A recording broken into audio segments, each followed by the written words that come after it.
and in today's video, we are gonna go over the quadratic formula. Finally, Jerry gives me something that's easy. Oh, I love the quadratic formula.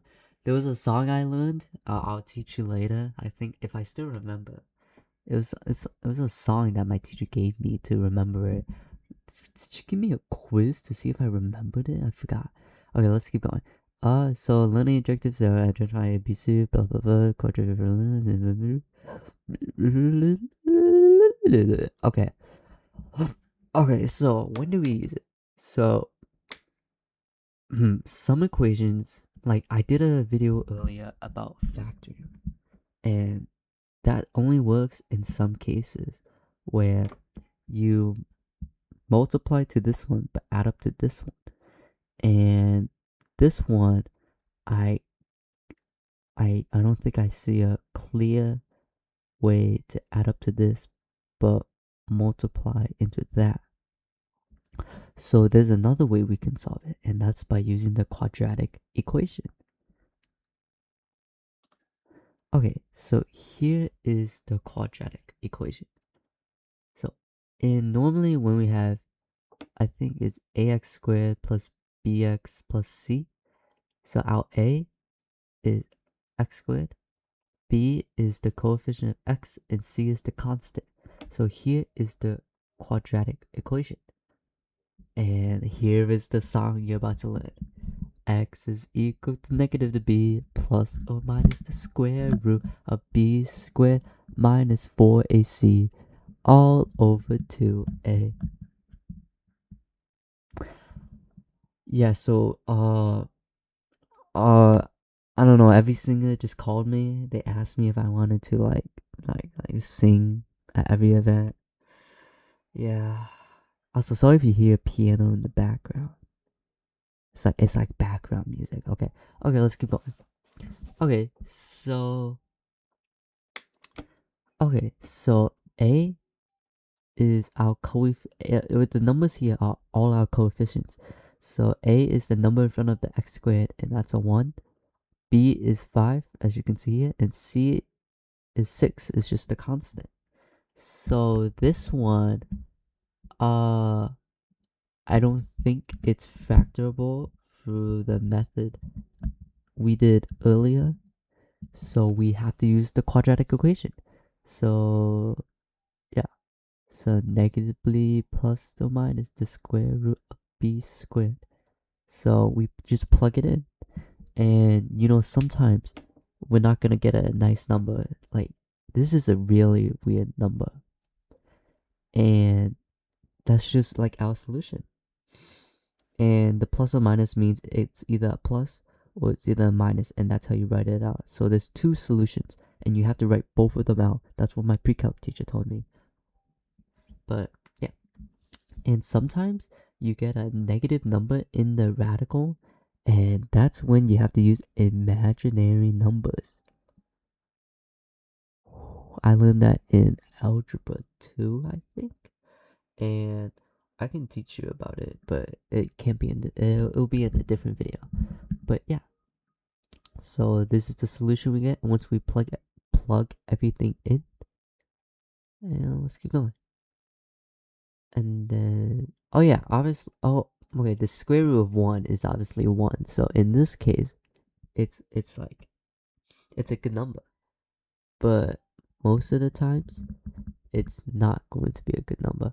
Oh yeah, I just realized that it's probably x plus 2, x plus 3. But yeah, you see, the quadratic equation works even if you're able to factor in other means. It's just honestly, it's just more well, I guess it takes longer, but I guess it's better. So as you can see here, the plus or minus, it turns into a plus or minus, and you get -2 and -3, and that's your solutions. Well, yeah. Okay, so let's go on to a practice problem. So x squared plus minus 3x minus 4. I would recommend getting paper out because I used to just try to do it in my head. Didn't work, and that's probably why I did bad on Algebra 2. And How about we just don't talk about it? Okay, so just pause the video and solve this before continuing, and I will just do some pen flips. Now, if you need a tutorial on how to spin your pencil or pen around your hand, I got you, but that'll be in a different video. Just let me know. Buckets! And I missed. Okay, so the solution you should have got is 3 plus or minus the radical 25 over 2. And if you solve that, so 3 plus 5 over 2. Yeah, yeah. 8 divided by 2, 4. Then negative 2 over 2, negative 1. Yeah. So I hope you got that. And if you didn't, it's okay. It's okay. It's okay. It's okay. Okay, so let's move on to a second practice problem. Oh, so this is actually more.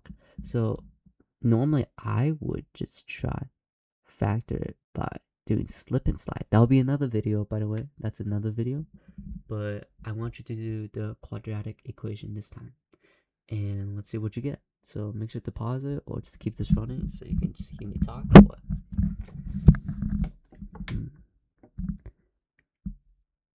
How is a taco not a sandwich if a Subway sandwich is basically the same thing as the Subway bread is basically the same thing as a taco shell and filled with stuff? But if we flip, isn't it wait, isn't a taco a hot dog too? So they're all sandwiches. Wait, so a hot dog is a sandwich. Uh, a pizza is a sandwich too? Yo, I don't know. Just like the thoughts I think about before I go to sleep. Maybe this is why I'm not good at going to sleep. Okay, okay, I hope you got a 1/2 and -4. C, A is 2, so it's not always gonna be 1. B is 7, and C is -4. Okay. And okay, so just make sure to remember these steps. Identify A, B, and C from your coefficients. Substitute it into the formula. Make sure to sing the song. Do I have to go over it again? X is equal to -b plus or minus the square root of b squared minus 4ac all over 2a. Oh yeah, sing that to your teacher. You get kicked out to the detention. Okay, then simplify the square root, calculate both answers, and make sure to check your work. Always check your work. Don't be like the guy who finished a test in like 10 minutes and doesn't check their work. Okay, and the more you practice, the easier the quadratic formula is gonna get. Obviously, if you practice anything, you're gonna get better eventually. Maybe like my YouTube career. It's okay. Okay, so I hope you learned something. Let me know what to do next. Can we get a W Jerry? Because he chose a simple topic for me and I don't have to think about my chemistry days. It's okay. Okay, I'll see you guys later. Bye.